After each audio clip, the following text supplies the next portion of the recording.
In the summer of 2007, the streets of Dnipropetrovsk, Ukraine, became a hunting ground for two seemingly average 19-year-old boys. Viktor Sayenko and Igor Suprunyuk weren't gang members, escaped convicts, or the products of poverty. They came from stable homes, they went to school, they played video games. But for 21 days, they transformed into something unrecognizable. Cold, methodical killers who left behind a trail of mutilated bodies and unanswered questions. What made this case infamous wasn't just the number of victims, 21 dead in less than a month, or how brutally they were murdered, often with hammers, pipes, or screwdrivers. It was what they filmed. Chilling, grainy footage surfaced of one of the murders, a single video that would go viral under the name 3 Guys, 1 Hammer, shocking millions around the world and igniting debates over whether evil is born or made. The police were baffled. The public was terrified. And the motive? That's where things get even darker, because these boys didn't kill for money, revenge, or even hate. They murdered people to feel something. And according to court records, they wanted to build a snuff film empire to get rich off murder. This is the story of how two privileged teenagers became some of the most sadistic serial killers of the 21st century, and how their crimes, recorded, shared, and still circulating in the darkest corners of the internet, changed the true crime world forever. This is the story of the Dnipropetrovsk Maniacs. When boys become monsters.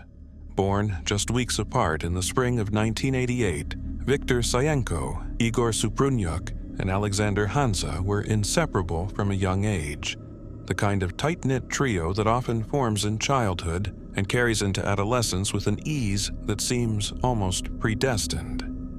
They grew up in Dnipropetrovsk, today called Dnipro, Ukraine's fourth largest city, a sprawling industrial hub where Soviet legacy still lingered in the architecture and the mindset of many who lived there.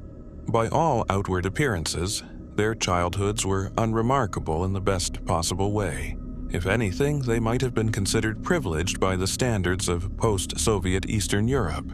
Viktor's father was a lawyer, one with enough influence and loyalty to later stand by his son as legal counsel during the most public and horrifying moment of his life, the murder trial that would come to define him.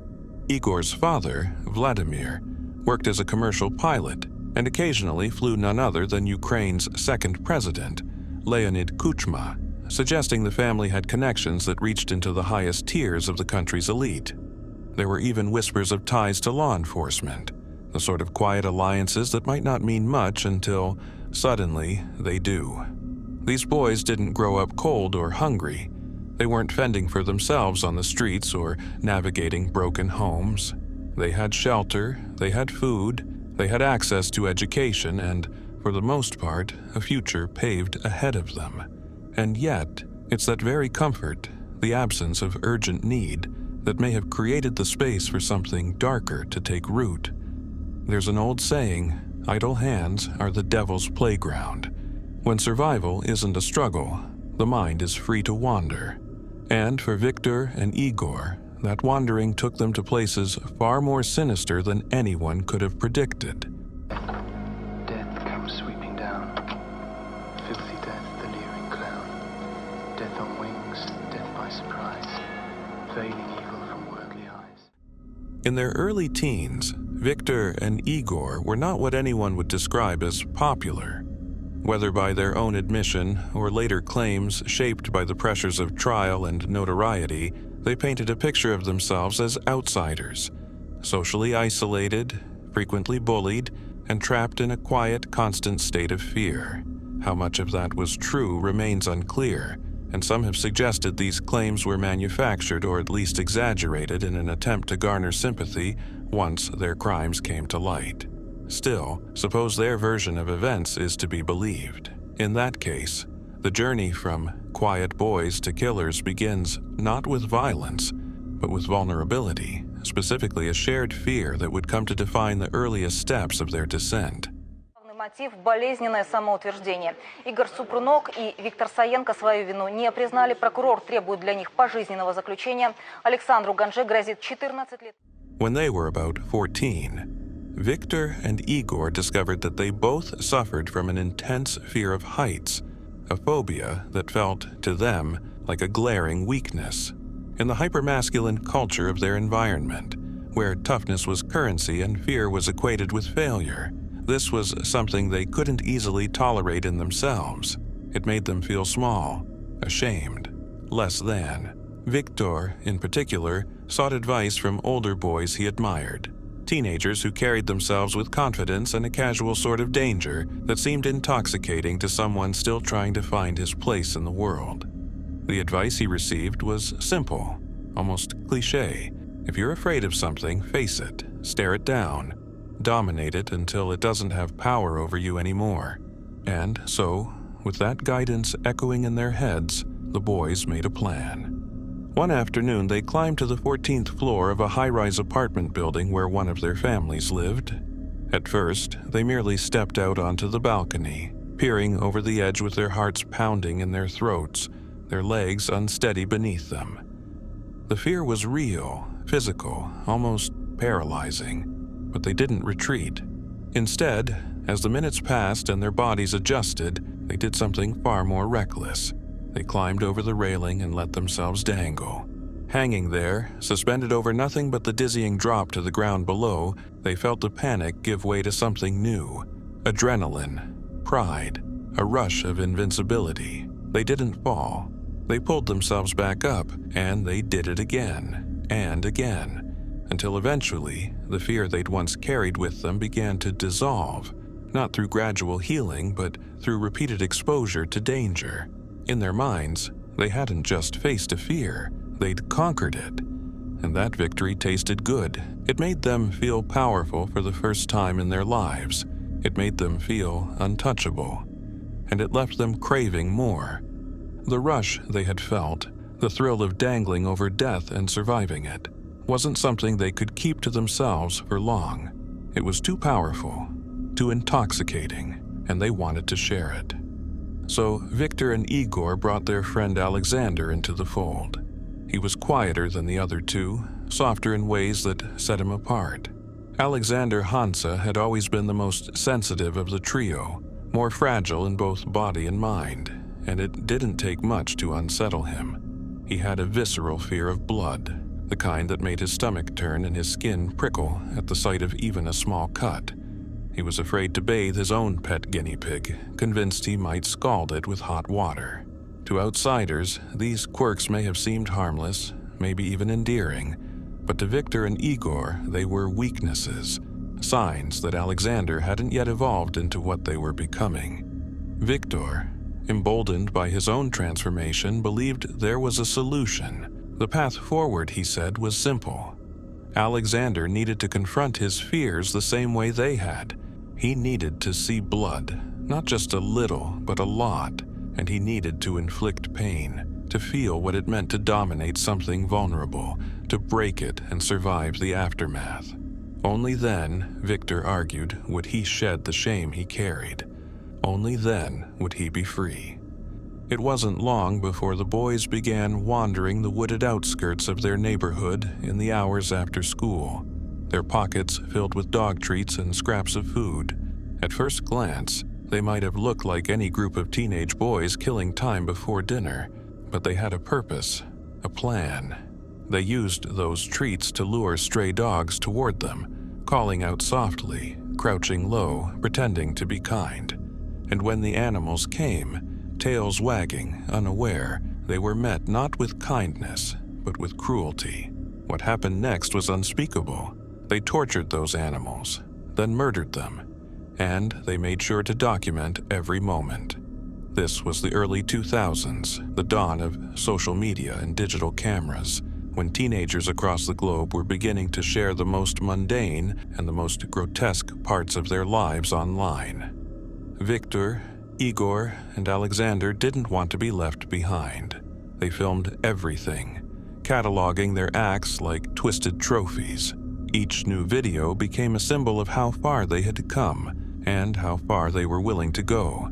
In their own minds, they had become something more than human. No longer frightened boys hiding behind phobias and insecurities, They were now 17 years old, physically stronger, emotionally detached, and wholly consumed by the sense of power that came from deciding when a life should end.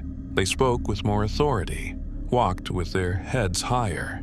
They believed they were evolving, and as their confidence grew, so did their aggression.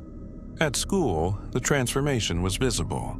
The same boys who once cowered in the shadows of bullies were now the ones doing the bullying.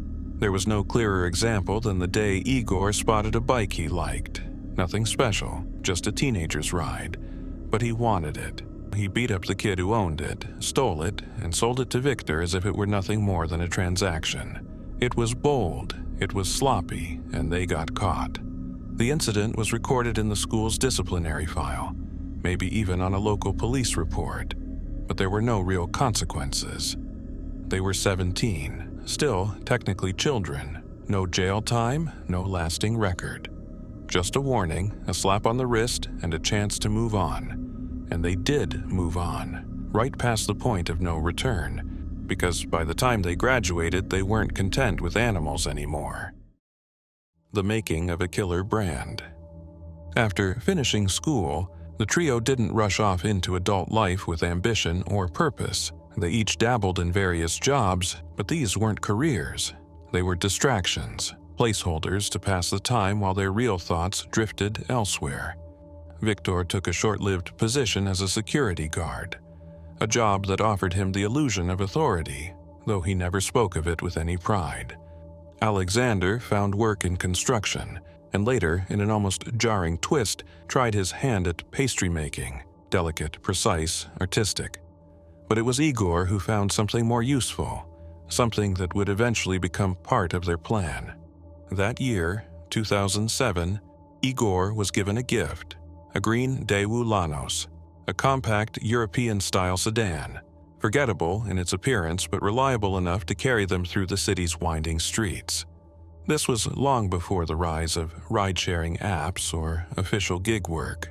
But Igor, ever practical when it came to bending the rules, slapped some makeshift checkerboard decals onto the car, transforming it into an unlicensed taxi. It wasn't legal, but in post-Soviet Ukraine, it didn't have to be. As long as his passengers paid in cash, no one asked questions. And for a while, that was enough. But enough had long since disappeared from their vocabulary. Soon, Igor realized there was more to be gained than a few hryvnias per ride. If someone trusted him enough to get into his car alone, what was stopping him from taking everything they had? He shared the idea with Viktor and Alexander, and they embraced it without hesitation. They began robbing passengers, anyone they thought they could overpower or intimidate. It was opportunistic, calculated, and increasingly bold. Still, it wasn't enough. The money came in, but not in the volumes they dreamed of. Their conversations turned obsessive, always circling back to wealth, power, notoriety. The answer, when it finally came, felt obvious. Their next evolution wouldn't be robbery, it would be murder. And they wouldn't just kill for thrill, they would kill for profit. The plan, as later described by witnesses and hinted at in media reports, was disturbingly simple. Film the murders, create a collection of snuff videos, and sell them to a foreign contact, an alleged buyer who operated in the darker corners of the internet and was willing to pay handsomely for footage soaked in real blood. It was a get-rich-quick scheme born of both cruelty and delusion, and on June 25, 2007, they put it into motion. That evening, 33-year-old Yarina Ilchenko was returning home from a quiet tea with a friend. She lived with her family in one of Dnipro's many sprawling apartment complexes, familiar with the route and the shadows along the sidewalk. She was not doing anything out of the ordinary. She wasn't taking risks. She was simply walking home, unaware that two young men were approaching from the opposite direction. Two young men who had decided she would die that night. Igor walked beside Viktor, a hammer hidden in his sleeve, his grip tight, his breathing steady.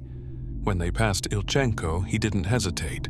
He turned sharply, lifted the weapon, and brought it down hard on the side of her head. She collapsed instantly, but he wasn't finished. He delivered several more blows before fleeing into the darkness.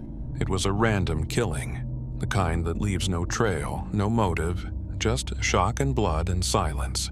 The next morning, it was Yarina's own mother who found her, crumpled on the pavement just outside the building, her face swollen, her head split open. The horror of that moment would live with her for the rest of her life, a nightmare she could never unsee. But the killers weren't done. Still high on adrenaline, Viktor needed to strike. They wandered the area until they came across Roman Tatarovich, a man sleeping on a park bench, completely unaware of the danger standing over him. Without a word, Viktor raised his weapon and brought it crashing down onto the man's skull. And just like that, the spree had begun. In their eyes, this wasn't just violence. It was business. It was branding. They believed they were building something. A catalog of death, raw and unfiltered, to be sold like currency to someone who appreciated its worth. They saw the killings as a product, and themselves as producers. The Dnipropetrovsk Maniacs had taken their first steps into a world no sane person could comprehend, and they were only getting started. You have to remember, the internet as it existed in 2007 wasn't what it is today. Curated, policed, and algorithmically sanitized. Back then, it felt closer to the Wild West, an uncharted digital frontier where anything could be uploaded, shared, or discovered if you knew where to look. Shock sites like Rotten.com and LiveLeak weren't just tolerated, they were revered by a certain corner of the online world, a community that fed off the grotesque, the graphic, and the utterly inhumane. Gore was currency, and the more disturbing the content, the more virality it carried. This was also the era when Two Girls, One Cup went from underground fetish horror to full-blown internet legend, not because of the video itself, but because of the wave of reaction videos it spawned. People gathered around computers in bedrooms and basements to film their friends' faces as they watched, recoiled, and gagged in disbelief. It became a twisted rite of passage for the YouTube generation. Viktor, Igor, and Alexander understood this landscape well. They weren't just killing, they were building a product. In their warped minds, they were cornering a market, carving out a niche in the darkest corners of the internet. While others posted videos of car crashes or wartime executions, they were walking the streets of Dnipro armed with a hammer and a camera, capturing death in real time. According to testimony from one of the suspects' girlfriends during the trial, the plan was to create 40 separate murder videos, each one more brutal than the last. It wasn't about the victims. It wasn't even really about the money anymore. This was about notoriety, about control. Killing was no longer a means to an end. It had become the entertainment itself. By July 1st, just 5 days after the murder of Yarina Ilchenko and Roman Tatarovich, 2 more bodies were discovered. Yevgenia Grishenko and Nikolai Serchuk had both been found on the street. There was no attempt to conceal the crime scenes, no effort to cover their tracks. The killers wanted the bodies to be found. They wanted fear to spread, and it did. 13 days, 13 dead. 5 days later, the trio struck again, this time leaving behind a trail of 3 more victims in a single night.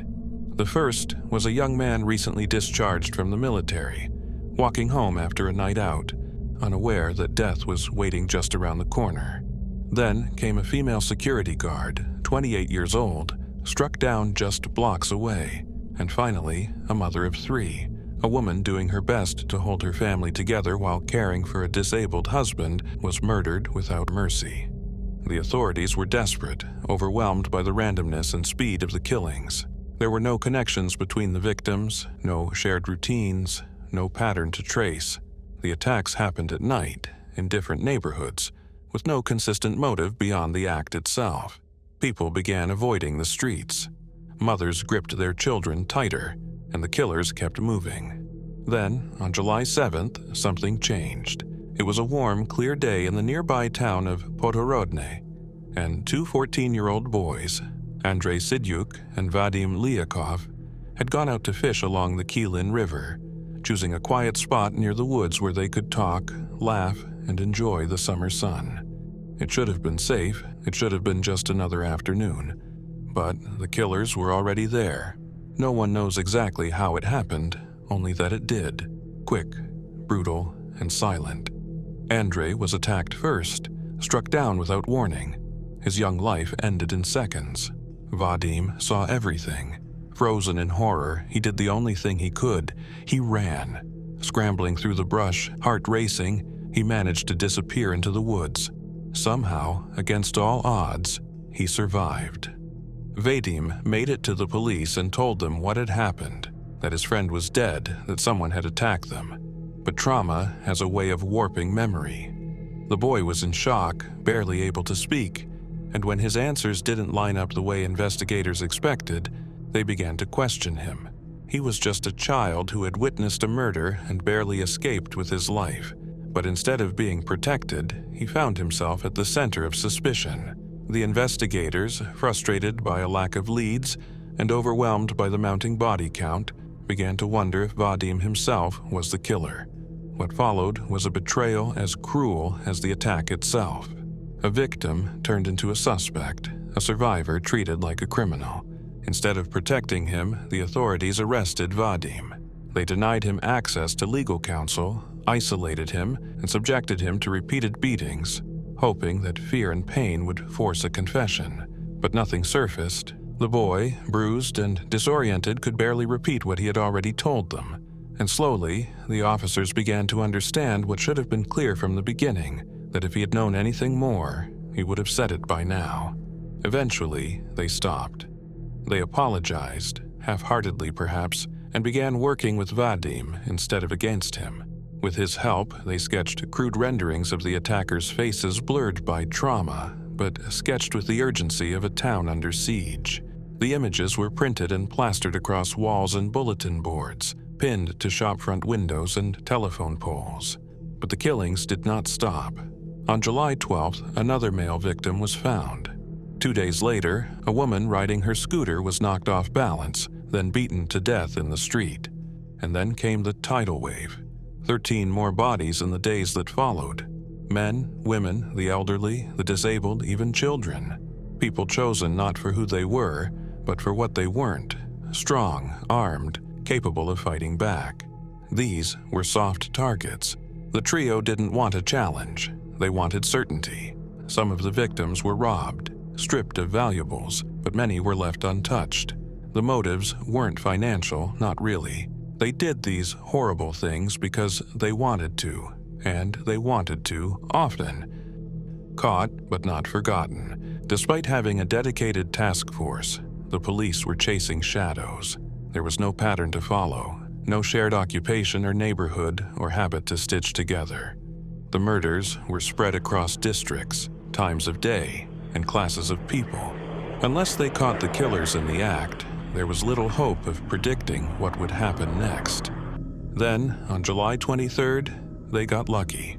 Igor entered a local pawn shop, looking to sell a cell phone. It was a routine act, the kind of errand any teenager might run to scrape together a few extra bills. But when the shop owner powered on the device to ensure it worked, an alert pinged the local police.